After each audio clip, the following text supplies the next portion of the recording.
Oi, boa tarde, tudo bem com você? Prontos para mais um Pausa para a Educação aqui pela TV Itapê, trazendo a você uma oportunidade de ver e dar sugestões também sobre educação, sobre questões práticas de vestibular, de concurso ou para qualquer estudo que você esteja fazendo. Eu sou o professor Jovir Filho e vou trabalhar com vocês a partir de agora alguns tópicos selecionados para essa semana. Se você tiver sugestões, tiver dicas, mande para a gente para o e-mail pausaparaeducacau@gmail.com ou mande para o nosso WhatsApp, que é 997840955. 997840955. O que eu queria começar a falar com vocês hoje, diz como tem sido comum nos nossos programas, falar sobre um tópico relacionado à educação, né, em geral, principalmente as crianças que estão em idade de educação básica. O que eu quero abordar com vocês hoje?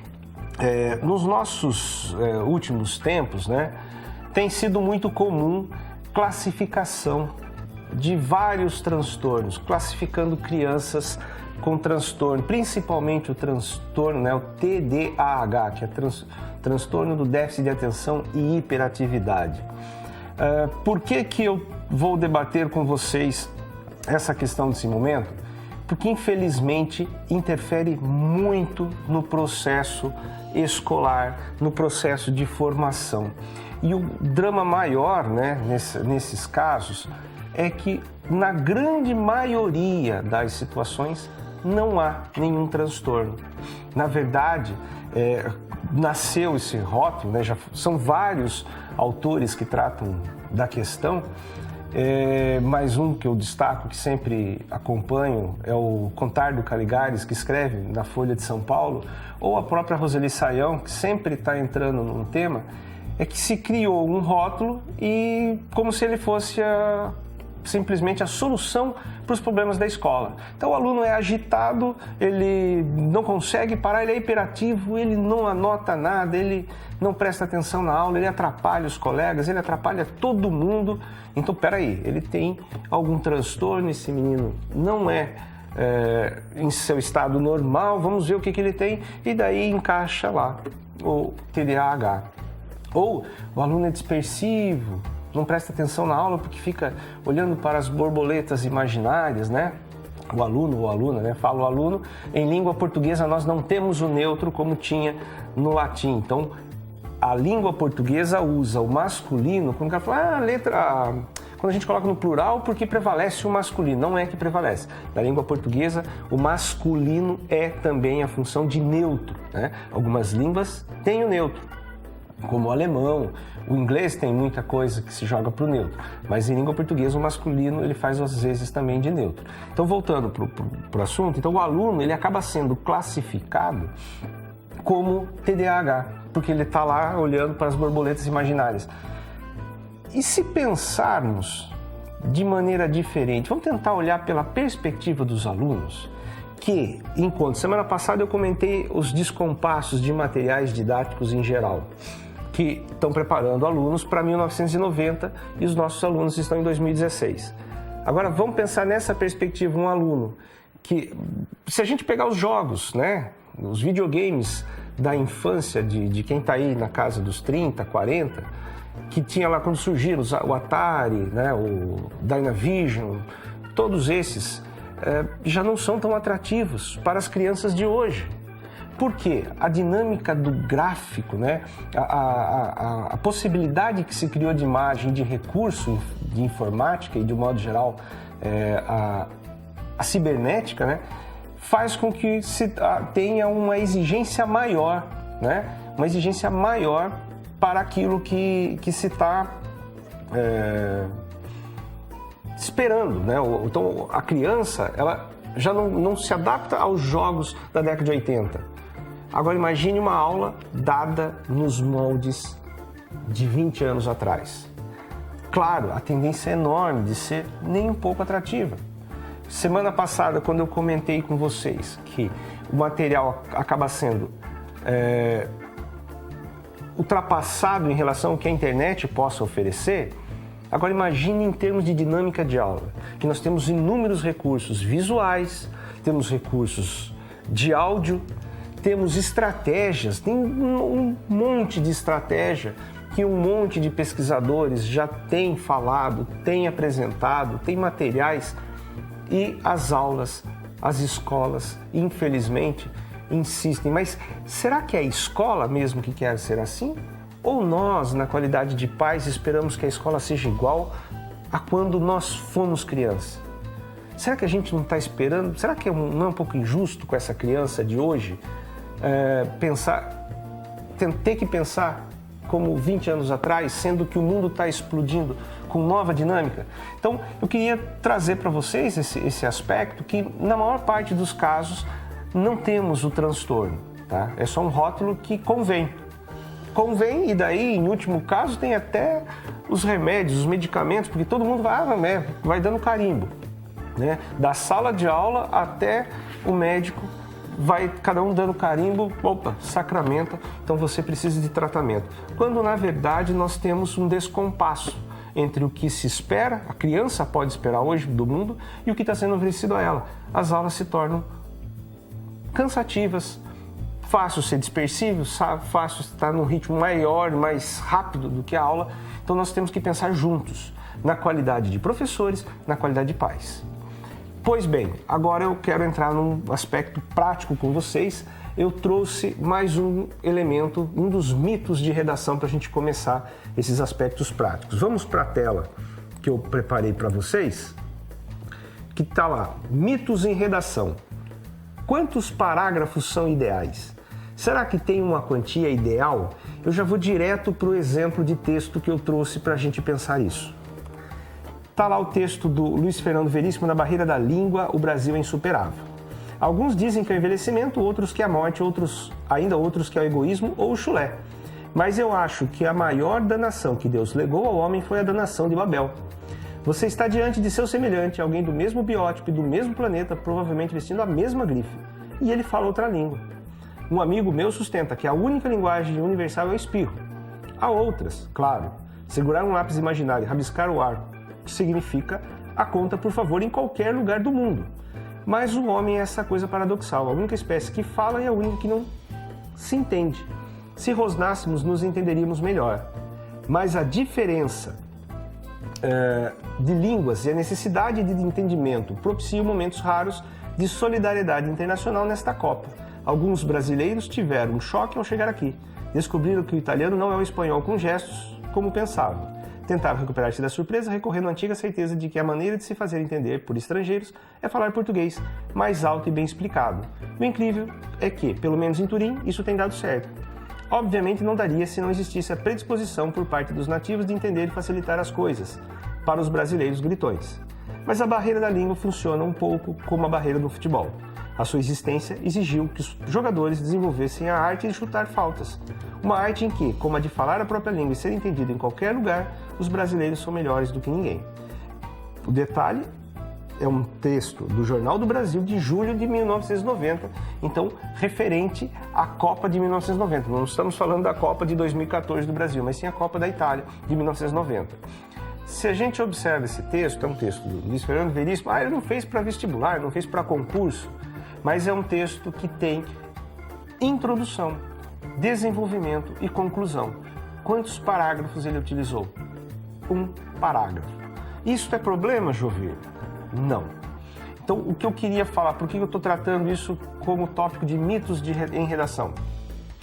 Porque falar que tem que fazer exigência são 4 parágrafos, eu tenho que fazer um de introdução, um de desenvolvimento a favor, outro um contra-argumento, né? Ou vice-versa, né? Um contra e depois outro a favor, e a conclusão. Quando muito você pode fazer 5, né? 1, 3 e 1. Não existe regra. Quem vai determinar a qualidade do seu texto é você, enquanto subjetividade, enquanto individualidade. Vamos ver na tela novamente o elemento que eu trouxe para vocês pensarem comigo. Então eu tenho o texto, né? Até onde vai a introdução? Vai até Babel, porque aqui ele explica sobre ele está dizendo sobre o que ele vai falar. Ele, com uma metáfora, né, ele vai falar sobre a variedade de línguas e a dificuldade de se compreender entre diferentes línguas. Então aqui ele introduziu, ele vai falar sobre a nação de Babel, que é a metáfora para a diversidade de língua. De você estar diante de seu semelhante, até brasileiros gritões, são argumentos que ele está utilizando, ele está desenvolvendo, trazendo elementos para explicar o que ele quer discutir e apontando daí ao final para a conclusão, né? Porque daí ele diz, na barreira da língua, o brasileiro é insuperável, né? O brasileiro são os melhores, né? Melhores do que ninguém, tanto quanto barreira de falta como barreira da língua. Então nós temos aí um texto de um parágrafo com introdução, desenvolvimento e também conclusão. Se eu produzo um texto desse no vestibular, será que eu vou ter uma nota ruim? Não, gente. O processo de correção de vestibular ou de concurso passa muito pela qualidade do texto. Se eu tenho um bom desenvolvimento, a estratégia, eu posso começar com a conclusão. Posso fazer toda a inversão. Conclusão, desenvolvimento, e daí que eu explico sobre o que eu estava falando. Trarei exemplos para vocês de outras redações. Inclusive, eu vou trazer um exemplo que eu sempre trabalho com os meus alunos e é sucesso de público, né? Por causa da estratégia. Porque existe uma estratégia textual que eu não preciso estar a 1000, né? Enquanto conteúdo, ou meu texto estar impecável. Existem particularidades de banca para banca? Existem particularidades. Porque, por exemplo, uma banca de concurso não vai avaliar o mesmo tipo de pensamento e redação que uma banca de vestibular. E os vestibulares também têm suas peculiaridades, umas em relação a outras, né? Eu trouxe agora para vocês um tópico de lógica formal, que é a lógica, eu até começar a trabalhar para concurso, né?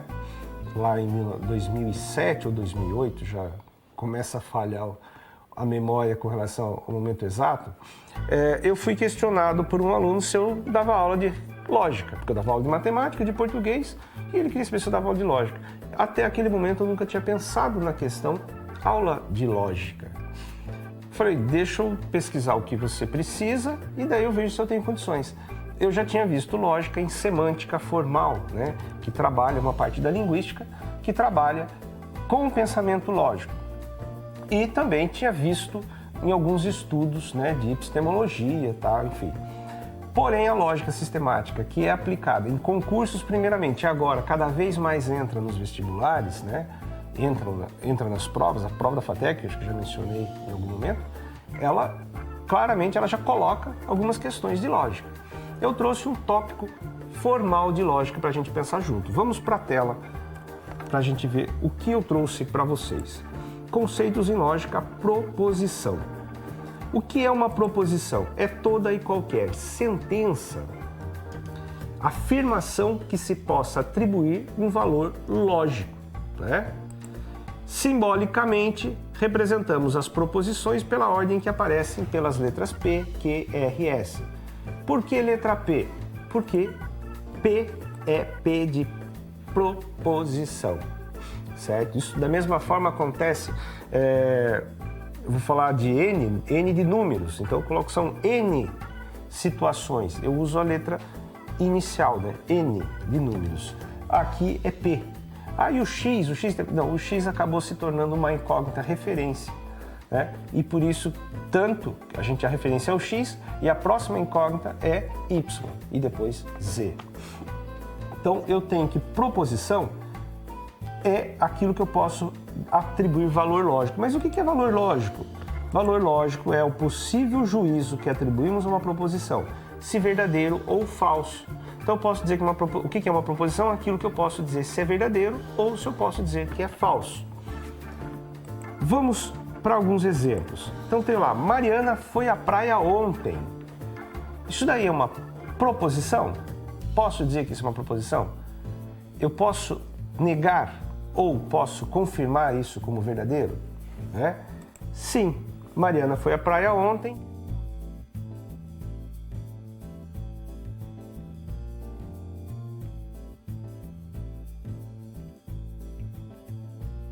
Outro exemplo. Vamos lá. Então, tenho a pergunta. Tudo bem? Vamos lá para a tela? Voltou a nossa tela. Tudo bem? Essa é uma pergunta. Uma pergunta pode ser avaliada como verdadeira ou falso? Será? Não. Pergunta é pergunta. Exclamação também. Se expressarem dúvida ou algum sentimento, não tem como avaliar como verdadeiro ou falso. Então, não. Eu não sei que horas são. Daí, isso aqui não é uma afirmação? Não. Essa é uma interrogação indireta, né? Essa é uma pergunta indireta. É indireta porque eu não uso o sinal de interrogação, mas é uma pergunta que eu estou fazendo. Não, na verdade, quando eu digo para alguém, eu não sei que horas são, eu não sei o seu nome, na verdade, estou perguntando, que horas são? Qual é o seu nome? Por isso, eu tenho aqui, eu não sei que horas são, não é uma proposição, né, válida. E eu tenho, Campinas é a capital do estado de São Paulo. Por mais que eu saiba que Campinas não é a capital do estado de São Paulo, ela não é a capital de São Paulo. Ah, é falso. Só de eu poder atribuir o valor de verdadeiro ou falso, eu já tenho certeza que sim, é uma proposição. Pois bem, nas semanas seguintes, assim que for possível, eu vou trazer maiores conhecimentos relacionados à questão de lógica formal. Por hora, nós vimos sobre proposição. Não trouxe hoje exercício? Não. Semana que vem eu trago exercício e a gente dialoga. Vamos fazer uma pausa agora para os nossos apoiadores culturais? Não saia daí, a gente volta já já com mais questões para você. Até!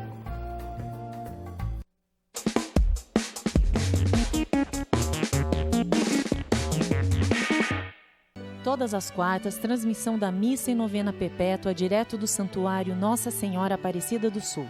Quarta-feira ao vivo, a partir das 19h30 e reprise em horários alternativos. Apoio: Armazém MS, prazer em servir bem. Rofep, controle de pragas, dedetização e sanitização. Almenara Modas, há 25 anos vestindo a sua família. Empresa de ônibus Nossa Senhora Aparecida, há 68 anos transportando gerações.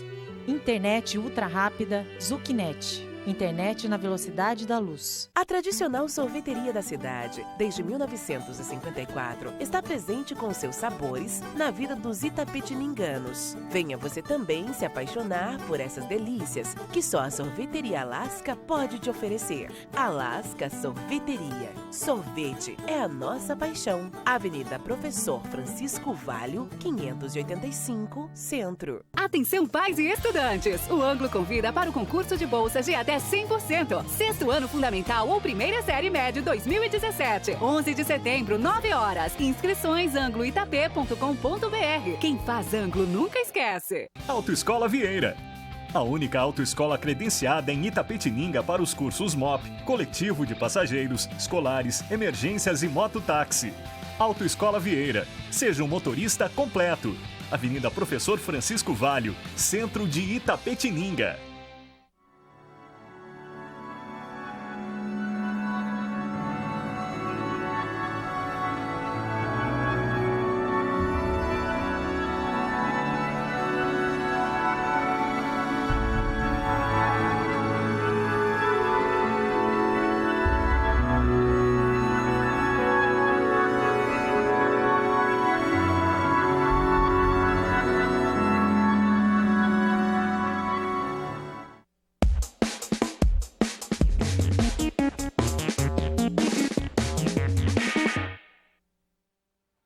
Oi, estamos de volta com Pausa para a Educação.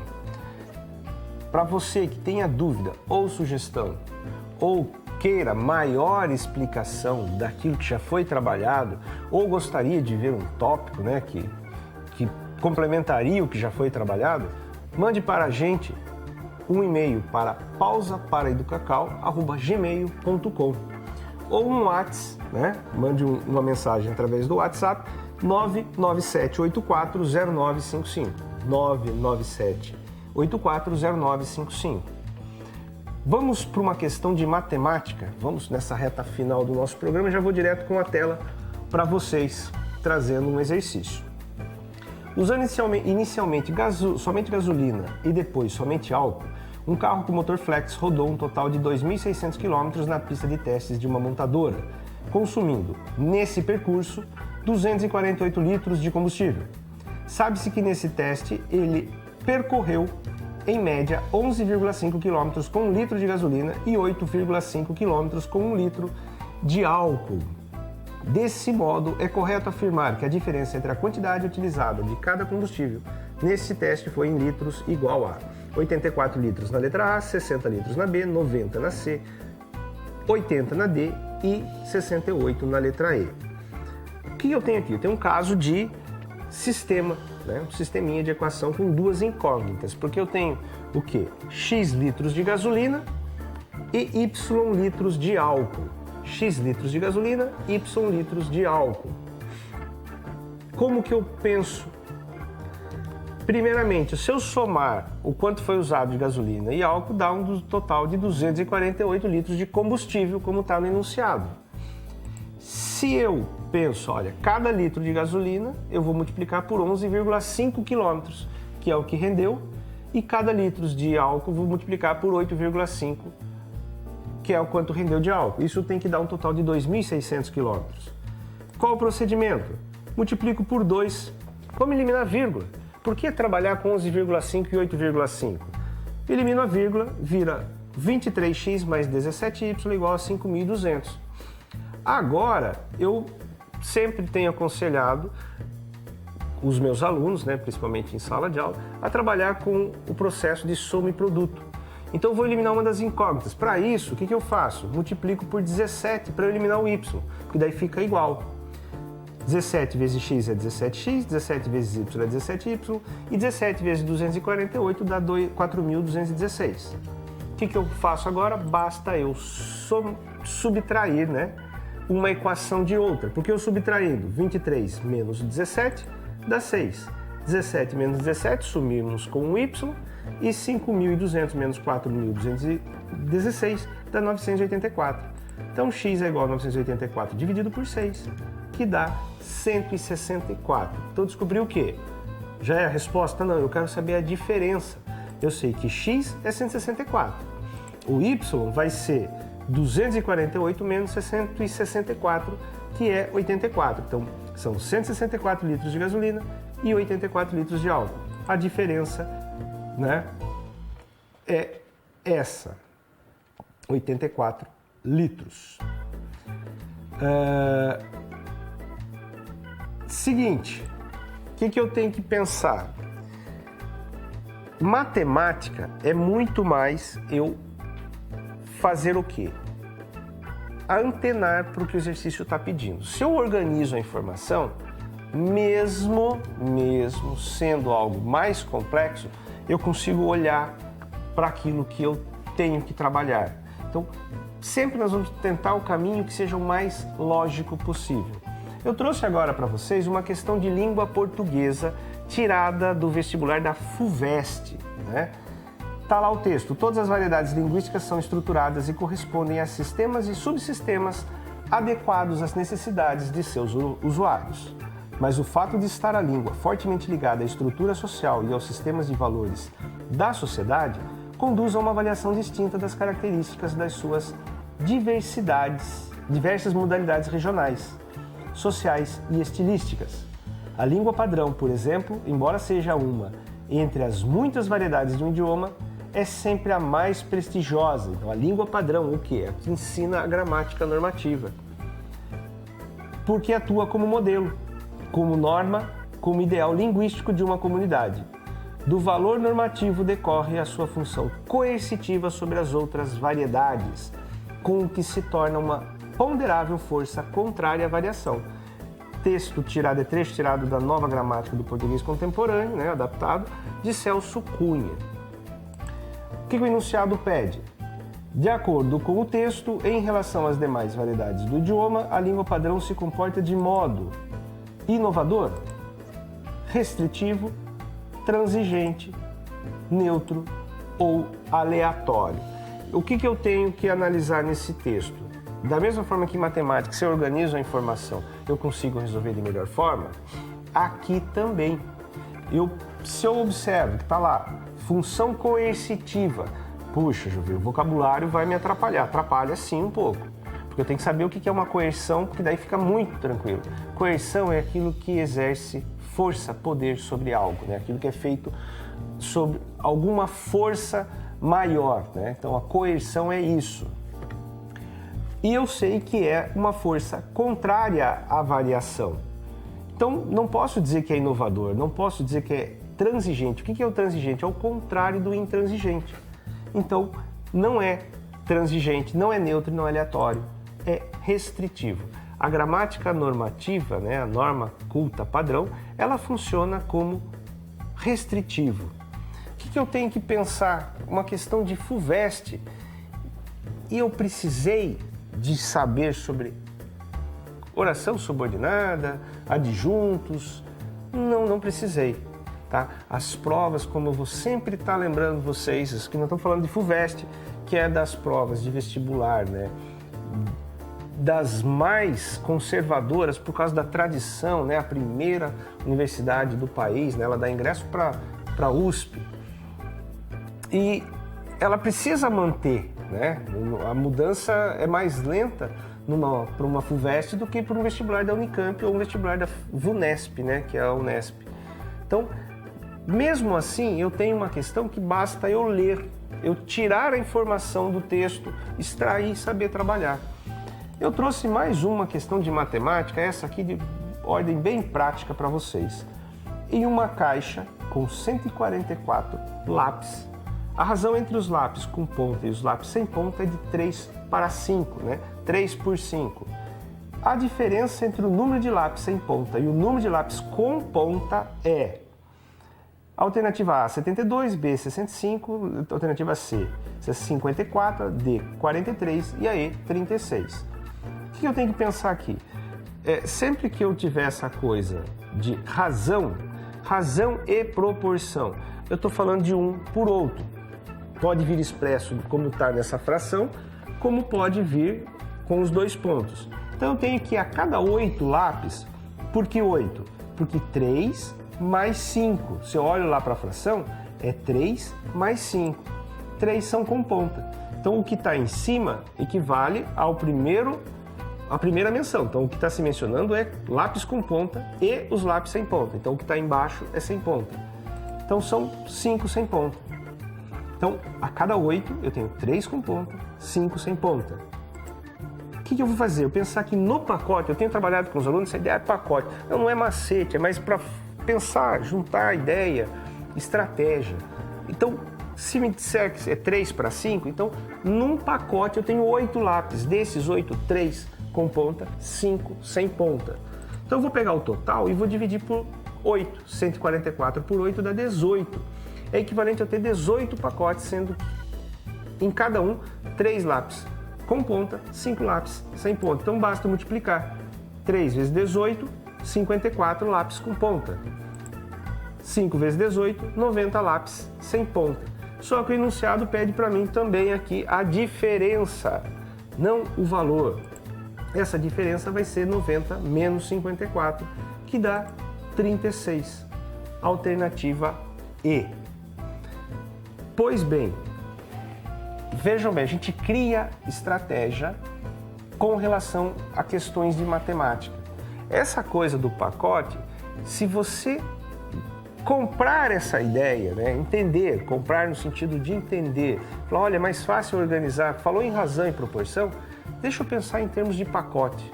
Num pacote tem tantas pessoas, tem tantos lápis, tem tantas coisas. A gente vai com maior tranquilidade para o texto, para o enunciado, e fica mais fácil de organizar. Vocês vejam que não precisei de regra de 3, só precisei de uma divisão. Sempre vou procurar trazer para vocês o caminho mais prático, tá? Porque a proposta principal aqui é a gente pensar as provas, os conteúdos, pensar a educação. Esperamos vocês na próxima semana e contamos com as sugestões, com as dicas e com qualquer pedido que esteja ao nosso alcance para trabalhar aqui. Tenham todos um bom final de dia. Até lá!